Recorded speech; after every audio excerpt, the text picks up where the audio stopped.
Hi hello guys. ഭജനയ്ക്ക് പോയിട്ട് നമ്മുടെ ശ്രീനാരായണ ഷൺമുഖ ക്ഷേത്രം കോളേരി അമ്പലത്തില് ഭജനയ്ക്ക് പോയിട്ട് ഇപ്പൊ ഞാൻ വന്നിരിക്കുന്ന അവസ്ഥയാണ്. ഞങ്ങള് അല്ലേ മമ്മ വന്നിരിക്കുന്ന അവസ്ഥയാണ്. നല്ല അവസ്ഥയാട്ടോ.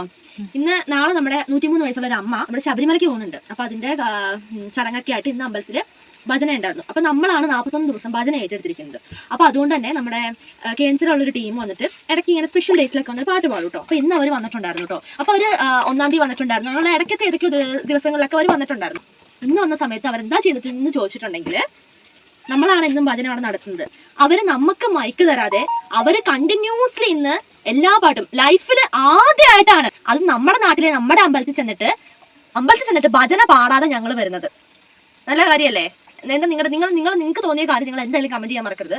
കാരണം അത്രയ്ക്ക് വിഷമത്തോടെയാണ് ഞങ്ങൾ അമ്പലത്തിൽ നിന്ന് ഇറങ്ങുന്നത്. ഞങ്ങൾ അവരോട് പറയാനോ ചോദിക്കാനോ മൈക്ക് തരാനോ ഒന്നും ഞങ്ങൾ പറഞ്ഞില്ല. കാരണം അവർക്ക് പേടി. ഞങ്ങൾ മൈക്ക് എടുത്തുകൊണ്ട് പോയി പാടുമെന്ന് അവർക്ക് പേടി. ഞങ്ങളുടെ അടുത്തേക്ക് ഞങ്ങളുടെ അടുത്തിരുന്ന പിള്ളേർക്കൊക്കെ ഒരു മൈക്ക് കൊടുത്തിട്ടുണ്ടായിരുന്നു. അവരുടെ അടുത്ത് ഞങ്ങൾ വേണം പാസ് ചെയ്യാൻ. അപ്പൊ ഞങ്ങളുടെ തൊട്ടപ്പിള്ളിക്ക് അവർക്ക് പേടി. ഞങ്ങൾ പാടുമെന്നുള്ള പേടിയാണ്. ഞങ്ങളുടെ അടുത്ത് തട്ടിപ്പറിച്ചുകൊണ്ട് ഓടുവാണ് അവർ മൈക്ക്.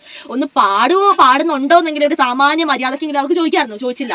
അവര് തുടക്കം തൊട്ട്, അതും നമ്മളൊരു ഭജന തുടങ്ങുന്നത് എങ്ങനെയാ? രാമ രാമ പാഹിമാം, നമ്മള് രാമന്റെ പാട്ട് വെച്ചോണം അത് തുടങ്ങാം. രാമ രാമ പാഹിമേലാണ് തുടങ്ങേണ്ടത്. ഇത് നേരെയുണ്ട് വിഘ്നേശ്വരന്റെ പാട്ട്. അത് കഴിഞ്ഞിട്ടാണ് വിഘ്നേശ്വരൻ തുടങ്ങുന്നത്. ഗൈസ്, പിന്നെ നമുക്ക് ഓർക്കാം, നമ്മൾ എന്നും പാടുന്നതാണ്. അവർ പാടിക്കോട്ടെ എന്ന് ഓർക്കാം. എങ്കിലും ഒന്നൊരു സാമാന്യ ബോധത്തിന് നമ്മളോടൊന്ന് പാടുന്നുണ്ടോന്നെങ്കിലും അവർക്ക് ചോദിക്കാമല്ലോ. ഇടയ്ക്കൊക്കെ വന്ന് നമ്മുടെ കൂടെ സപ്പോർട്ട് ചെയ്യുന്നൊരു ചേട്ടനുണ്ട്. ആ ചേട്ടൻ വളരെ വിഷമത്തോടെ അമ്പലത്തിൽ നിന്ന് ഇറങ്ങിപ്പോയി. ഞങ്ങൾക്ക് നമ്മൾ പാടിയതിനല്ല വിഷമം, പാടാത്തതിലല്ല വിഷമം. ആ ചേട്ടൻ അത്രയും വിഷമം വന്നിട്ട് അമ്പലത്തിൽ നിന്ന് ഇറങ്ങിപ്പോയി. അവർ നട്ട്ലീസ് എന്നോട് ചോദിച്ചു പോലെ എന്നിട്ട് ചേട്ടൻ അപമാനിക്കുന്നതിന് തുല്യമായിരുന്നു ഇവർ ചെയ്തിട്ടുണ്ടായിരുന്നു. ഇത് ടീമാണെന്നൊന്നും ഞാൻ പറയുന്നില്ല. പിന്നെ വേറൊരു കാര്യം എന്ന് ചോദിച്ചിട്ടുണ്ടെങ്കിൽ 41 ദിവസം എന്നും ഞങ്ങളാണ് അമ്പലത്തിൽ ചെന്ന് പാട്ട് പാടുന്നത്. ഈ ചേട്ടനുണ്ടാവും, ഇന്ന് വിഷമത്തോടെ പോയ ചേട്ടനുണ്ടാവും. നിങ്ങളൊന്ന് ആലോചിച്ച് നോക്കണം. അന്ന് ഒരാൾക്കാർ പോലും ഞങ്ങൾ ഒറ്റയ്ക്ക് എത്ര ദിവസം ഭജന നടത്തിയിട്ടുണ്ടെന്ന് അറിയാം. അന്നൊന്നും ഇവരെ കണ്ടില്ലല്ലോ. എന്നിട്ട് ഇവർ ഏതെങ്കിലും ഒരു ദിവസം ഓടി വന്ന് ചാടി വന്നിരിക്കും. എന്നിട്ട് അവർക്ക് തോന്നിയ പോലെ അവർ കാണിക്കും. എന്നും പാടുന്ന നമ്മൾ പൊട്ടന്മാരെ. അവർ ചെയ്യുന്നതൊക്കെ നമ്മൾ സഹിച്ചോണം. ഇതൊരിക്കലും ക്ഷമിക്കാൻ പറ്റാത്ത കാര്യമാണ്. ഞങ്ങളുടെ പക്ഷേ നമുക്കൊരു സാമാന്യ മര്യാദ ഉണ്ട്, സാമാന്യ ഒരു വിനയമുണ്ട്. പക്ഷേ ഞങ്ങളതവിടെ കാണിച്ചത് ഭയങ്കര തെറ്റായി പോയി തോന്നുന്നു. നമ്മൾ അഹങ്കാരം കാണിക്കുന്നിടത്ത് അഹങ്കാരം കാണിക്കുന്നത് എനിക്ക് മനസ്സിലായി. നിങ്ങൾക്ക് എന്താ തോന്നിയിട്ടുള്ള കാര്യം നിങ്ങൾ കമന്റ് ചെയ്യുക ഗൈസ്. സത്യം പറഞ്ഞാൽ ഇന്നത്തെ ഭജന ഗാനമേളയായിരുന്നു. ഭജനയായിരുന്നില്ല, ഗാനമേളയായിരുന്നു. എന്താ അവർക്ക് ഓർഡർ ഒന്നുമില്ല. ദൈവത്തിന്റെ പാട്ട് എവിടേക്കോ എടുത്ത് പാടുന്നു. നമുക്കൊരു ഓർഡർ ഗണപതി, അതുപോലെ സരസ്വതി, ഗുരുദേവൻ, അങ്ങനെ ഒരു ഓർഡർ ഭക്തിയോടെ കാണണം, ദൈവത്തിനെ ബഹുമാനിക്കണം.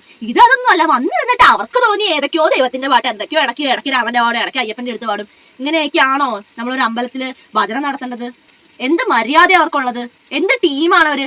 പാടാൻ അറിയുമെന്ന് ഓർത്തിട്ട് അഹങ്കരിക്കാൻ പാടും. നമ്മള് കൂടെയുള്ളവരെ കൂടെ സപ്പോർട്ട് ചെയ്ത് എല്ലാവരുടെയും കൂടെ സപ്പോർട്ട് ചെയ്ത് അത് ഞങ്ങൾ പല ആൾക്കാർ പാടാൻ അവിടെ ഇരിക്കുവാണ്. അവിടെ ഇരുന്നിട്ട് അവരെ അപമാനിച്ചവര്. അതെ.